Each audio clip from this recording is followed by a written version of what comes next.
Sejumlah keluarga di Jorong Bancah, Nagari Marinjau, Kabupaten Agam, Sumatera Barat sampai Sabtu malam kemarin masih mendiami tenda pengungsian. Inilah suasana malam Minggu di tenda pengungsian di Jorong Bancah, Nagari Marinjau, Kabupaten Agam. Dengan penerangan seadanya, sejumlah pengungsi terlihat tengah duduk dengan sesama yang memperbincangkan situasi terkini. Para pengungsi juga mengeluhkan kondisi di dalam tenda pengungsian yang basah jika terjadi hujan deras. Hingga saat ini setidaknya tercatat 8 kepala keluarga mendiami pos pengungsian ini karena rumah tempat mereka tinggal sudah tidak layak ditempati lagi.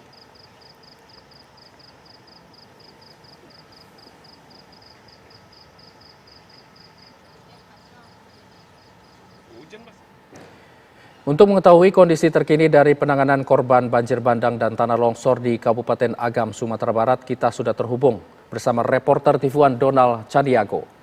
Donald, bagaimana kondisi saat ini di sana? Sejumlah warga yang huniannya belum tidak layak dihuni masih mendiami sejumlah posko pengungsian seperti di daerah Jorong Bancah ke Nagari Tanjung Nagari Maninjau maksud kami, Kabupaten Agam, di mana kondisi tenda mereka ketika hujan maka akan digenangi oleh sejumlah air lantaran di kawasan tersebut masih kerap turun hujan dengan intensitas yang cukup deras.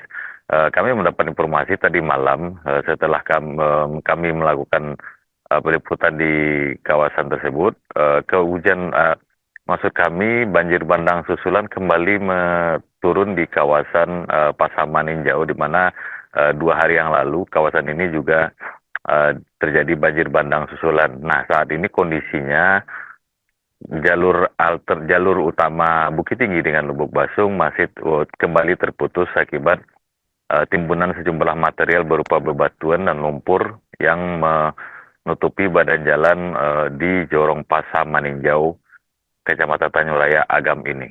Yul. Lokasi yang terisolir sudah mendapatkan bantuan sejauh ini?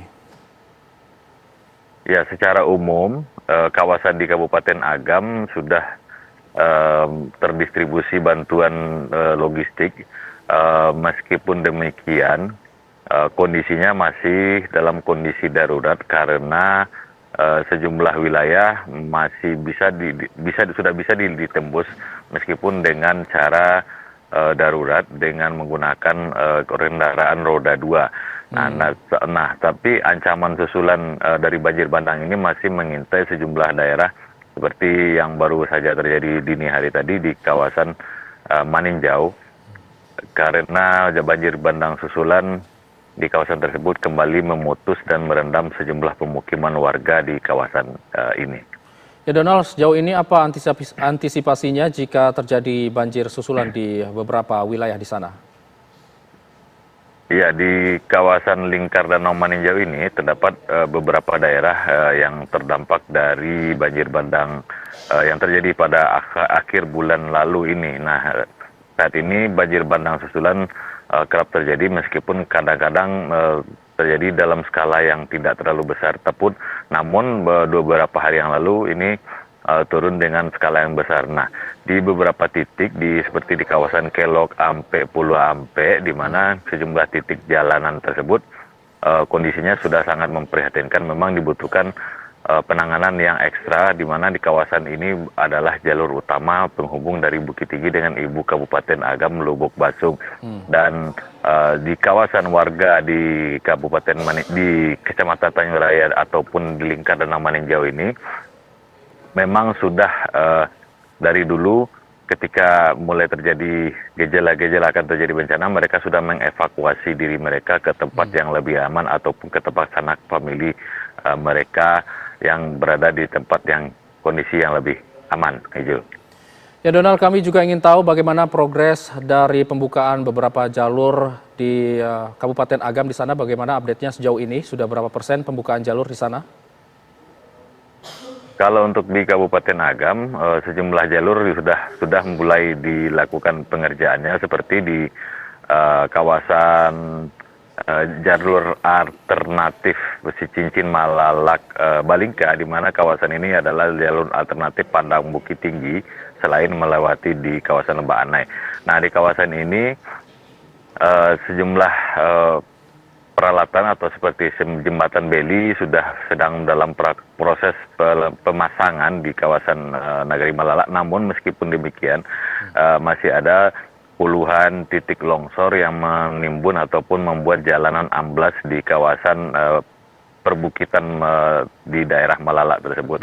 Ini memang dilakukan butuh waktu yang cukup lama karena rencananya tim dari konservasi sumber daya alam beserta sejumlah BUMN akan melakukan survei kembali di kawasan tersebut karena kawasan ini adalah berada di dalam kawasan cagar alam Maninjau, di mana di titik ini jumlah titik longsor ataupun amblasnya jalan sudah di luar perkiraan sebelumnya karena selain jumlah titiknya banyak, namun juga panjangnya ruas jalan ini yang amblas sehingga memungkinkan untuk dilakukan pembuatan jalur yang baru di kawasan tersebut. Namun dan sejauh ini kami memantau di kawasan seperti di daerah Sungai Landia memang sudah terbuka akses jalan secara normal, namun jika hujan turun di kawasan tersebut seringkali terjadi longsor susulan yang menyebabkan kembalinya terputusnya jalan lintas utama Bukit Tinggi dengan Ibu Kabupaten Agam Lubuk Basung. Ijo. Donald, mengenai kebutuhan para pengungsi, sejauh ini apa kebutuhan mendesak yang diperlukan untuk para pengungsi? Secara umum di kawasan Kabupaten Agam kebutuhan pokok utama mereka sudah terpenuhi, namun meski demikian warga karena sekarang di Kabupaten Agam masih ditetapkan dengan status tanggap darurat sampai tanggal 2 Januari mendatang, di mana fokus penanganannya masih melakukan upaya pencarian, di mana 63 masyarakat di Kabupaten Agam ini masih dinyatakan hilang, dan kebutuhan-kebutuhan dasar seperti sembako bagi masyarakat sudah terdistribusi. Namun demikian di sejumlah kawasan warga mulai seperti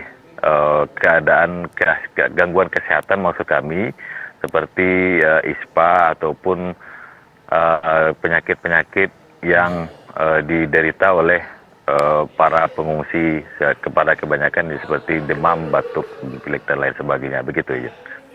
Baik, terima kasih Donald Caniago mengabarkan langsung dari Kabupaten Agam. Kami akan tunggu update berikutnya dari Anda. Terima kasih.